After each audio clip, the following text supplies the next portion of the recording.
Actually బైరాగి కథల production నుంచే కదా మొత్తం ఇప్పటివరకు, అంటే ఇదే ఫస్ట్ స్టోరీయా దీంట్లోంచి? ఫస్ట్ సినిమా ఇది, బైరాగి నుంచి ఫస్ట్ సినిమా ఇది. ఆదిత్య హాసన్ ఒకవైపు డైరెక్టర్ చేస్తున్నాడు, ఇప్పుడు ప్రొడ్యూసర్గా చేస్తున్నాడు కదా.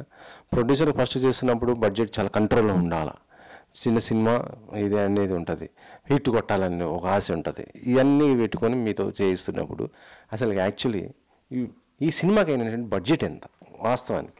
నేను ఆ రోజు టీవీని చెప్పానంటే సినిమాకైనా బడ్జెట్ 2.45 అయింది. సీరియస్ అండి, 2.45 అనేది.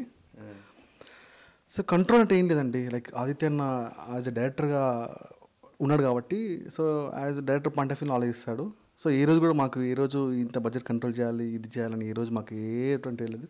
నేనే ఇంకా కొన్నిసార్లు చెప్తున్నాను, ఇక్కడ దాటుతుందేమో కొంచెం అంటే చూడు ఒకసారి ఆలోచించు, లేకపోతే వదిలేసేయి అంటుండే. ఇట్స్ వెరీ, అసలు నేను వర్క్ చేసిన ప్రొడ్యూసర్లల్లో చాలా మంచి ప్రొడ్యూసర్. యాక్చువల్లీ ఏంటంటే ఈ సినిమా చూసిన అంటే కొంతమంది ఏరియా వాళ్ళు అన్న దాని ప్రకారం చూస్తుంటే బడ్జెట్ 2.45 కూడా కాలేదు, ఇంకా చాలా తక్కువైంది, కానీ ఎక్సలెంట్ అవుట్పుట్ ఇచ్చారు, ఎక్సలెంట్ బ్లాక్ బస్టర్ హిట్ అయింది అనేది. అసలు ఆ ఒరిజినల్ ఎంత అంటే మీరు 2.5 కాదు అనేసి చెప్తున్నట్టు పరిస్థితి ఉంది.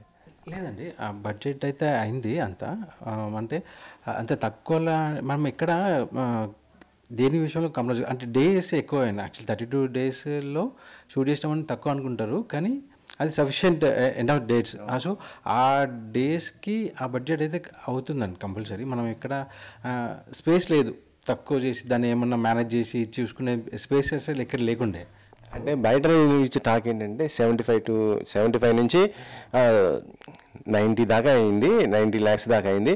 అది ప్రొడక్షన్ కంట్రోల్ వాళ్ళు ఎంత జాగ్రత్తగా చేశారంటే అంత జాగ్రత్తగా అసలు ఎక్కడ కూడా వేస్ట్ కాకుండా 70 to 90 సార్. పెళ్లి చూపు సినిమా ఎప్పుడు సార్ ఇయర్ వచ్చింది సార్? పెళ్లి చూపులు 2000 పుట్టిన అప్పుడు 70 or 80 అయింది ఐ థింక్.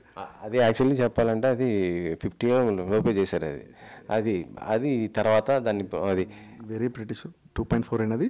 దీనికి మా ప్రమేయం కాకుండా అందరు సహకరించారు, as a director, DOP, hero, heroine, మా ప్రొడక్షన్స్ అండ్ కోడేటర్, అంటే అందరం ప్రాపర్ ప్లాన్గా. అంటే యాక్చువల్లీ మీరు నిజం చెప్తే ఏంటంటే నేను అనేది మిమ్మల్ని చూసి ఇంక ఇన్స్పైర్ అవుతారు చాలామంది. ఎందుకంటే ఈరోజు పెద్ద బడ్జెట్లు ఒక్కరోజు షెడ్యూల్కే కొన్ని కోట్లు అవుతున్న పరిస్థితి. అలాంటిది 35 days ఇట్లా షూట్ చేసుకొని ఇంత చిన్న లిమిటెడ్ బడ్జెట్తో ఒక పెద్ద మంచి హిట్ కొట్టి ఇండస్ట్రీ ఇప్పుడు మొత్తం మీ పైన ఉందంటే యాక్చువల్లీ చెప్పాలంటే దానికి మెయిన్ రీజన్ మీ నుంచే బడ్జెట్ మొత్తం. ఎందుకంటే ఆదిత్య హాసన్ కూడా ఇక్కడ లేడు, తను ఇది లేదు.